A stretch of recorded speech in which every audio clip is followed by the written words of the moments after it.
Musim ini, Arsenal cuma bisa bikin 69 gol di Premier League 2024 hingga 2025. Top skor mereka adalah Kai Havertz yang hanya bisa bikin 9 gol.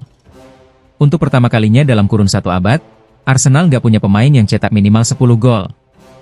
Terakhir kali Arsenal punya striker setumpul ini terjadi musim 1923-1924. Arsenal jelas butuh striker. Mereka dikabarkan merekrut Viktor Gyökeres dan membatalkan transfer Benjamin Sesko. Apakah keputusan itu tepat? Halo teman-teman, selamat datang di video perdana channel Stats Bola. Channel ini dibikin bukan cuma ngomongin pertandingan, tapi juga bahas statistik yang ada di sepak bola. Di video kali ini kita akan bahas keputusan Arsenal merekrut Gyökeres ketimbang bomber RB Leipzig, Benjamin Sesko. Padahal, Sesko sepertinya opsi yang lebih tepat buat gaya main anak asuhan Arteta. Benarkah begitu? Katanya, pemain ini mirip-mirip kayak Erling Haaland. Bener nggak ya? Yuk kita bahas. Jadi, buat yang belum terlalu familiar, Benjamin Sesko ini adalah striker asal Slovenia, baru berusia 22 tahun, dan saat ini main di RB Leipzig. Sesko sudah lama masuk radar Arsenal, bersama beberapa striker top lainnya seperti bomber Sporting, Viktor Gyökeres, dan penyerang Newcastle, Alexander Isak. Menurut media lokal, pembicaraan Arsenal dan RB Leipzig soal Sesko mentok di harga yang kemahalan. Leipzig tidak mau turun dari angka 100 juta euro alias 1,8 triliun rupiah. Sesko mulai dikenal waktu masih main di Red Bull Salzburg, klub yang juga pernah jadi tempat lahirnya Haaland sebelum ke Dortmund. Dan ya, sejak saat itu, Sesko sering banget dibandingin sama Haaland. Gak heran sih, karena dari postur dan gaya main, mereka memang mirip. Sesko punya tinggi 194 cm, sama kayak Haaland. Tapi bukan cuma gede doang, dia juga cepat dan lincah. Gaya mainnya itu gabungan antara target man dan finisher yang gesit di kotak penalti. Nah, sekarang kita bahas. Kenapa si Arsenal sampai kepincut sama Sesko? Pertama, kecepatan. Di Bundesliga musim lalu, top speed Sesko nyampe 35,69 km per jam. Kenceng banget untuk pemain setinggi itu. Bahkan di skuad Arsenal sekarang, cuma Gabriel Martinelli yang punya kecepatan lebih tinggi dari dia. Top speed Martinelli menyentuh 35,7 km per jam. Di bawah mereka berdua, ada Eden Nwaneri 35,24 km per jam. Kecepatan Sesko bisa membuka ruang dan membuat barisan pertahanan lawan kewalahan, apalagi dalam situasi transisi. Ini sangat terlihat selama waktunya di Leipzig, tim yang dikenal sebagai salah satu yang paling efektif dalam serangan balik di Bundesliga. Sejak musim lalu, Leipzig mencetak 17 gol dari serangan balik, tertinggi kedua di Liga, hanya kalah dari Eintracht Frankfurt. Sesko ikut menyumbang 5 gol dari situasi ini dalam 2 musim terakhir, tertinggi ketiga di Bundesliga. Meskipun Arsenal bukan tim yang bermain dengan pendekatan serangan balik murni seperti Leipzig, Mikel Arteta semakin menekankan transisi cepat dalam beberapa musim terakhir. Musim lalu, Arsenal mencatat 9 gol dari serangan balik, tertinggi ketiga di Premier League. Sesko bisa mempercepat evolusi taktik tersebut. Kedua, Sesko punya kemampuan menahan bola dan main sebagai target man, tapi juga bisa lari dari belakang dan nyerang ruang kosong. Cocok banget buat skema Arteta yang sekarang makin sering ngandelin serangan balik cepat. Memang, Arsenal sudah punya pemain seperti Kai Havertz yang bisa main di peran ini. Tapi bedanya, Sesko punya kombinasi postur dan kecepatan eksplosif yang lebih mirip dengan Haaland. Sebagai perbandingan, kecepatan tertinggi Havertz musim lalu hanya 33,42 km per jam.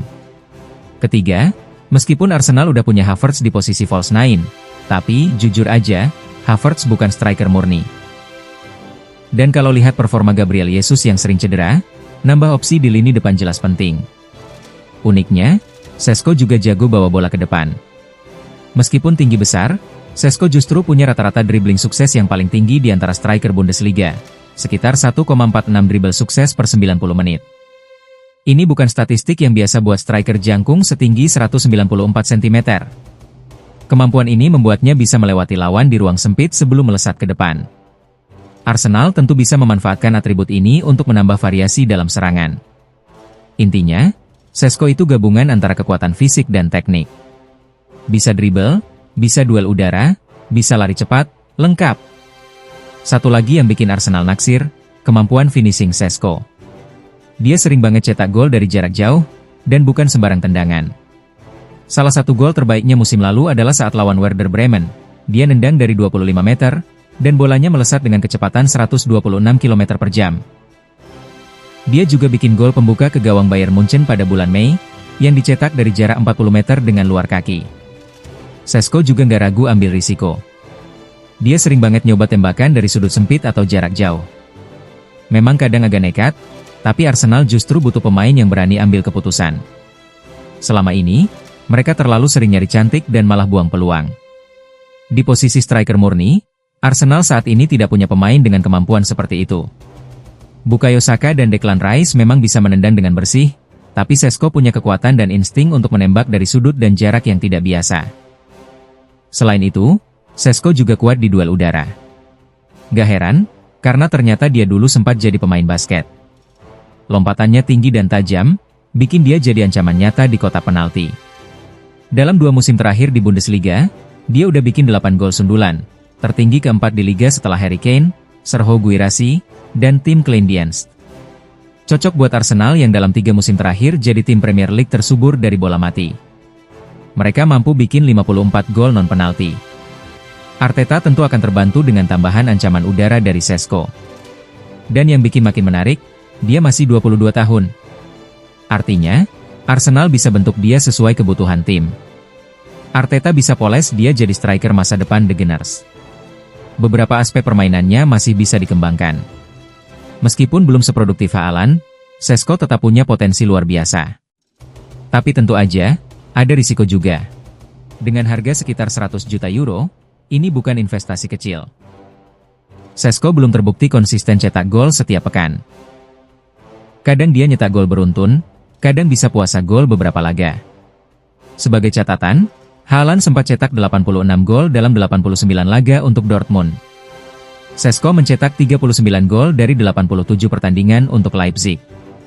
Namun, perjalanannya mirip, sama-sama dibentuk di Red Bull Salzburg, lalu pindah ke Jerman, dan kini dikaitkan dengan Premier League.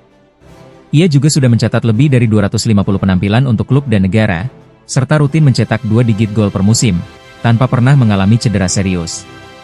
Durabilitas ini tentu jadi nilai tambah besar bagi Arsenal. Artinya, kalau dilihat dari keseluruhan, kecepatan, teknik, fisik, finishing, usia, dan pengalaman, bebas cedera, dia punya paket yang sangat lengkap. Nah, apakah Benjamin Šeško lebih cocok buat Arsenal? Atau, Gyökeres lebih pas? Kita bahas Gyökeres di episode berikutnya ya. Sekarang, tulis dulu pendapat kalian di kolom komentar. Kalau suka konten seperti ini, jangan lupa like, share, subscribe, dan nyalakan loncengnya biar nggak ketinggalan update seputar sepak bola Eropa lainnya dari channel Stats Bola. Sampai jumpa di video selanjutnya.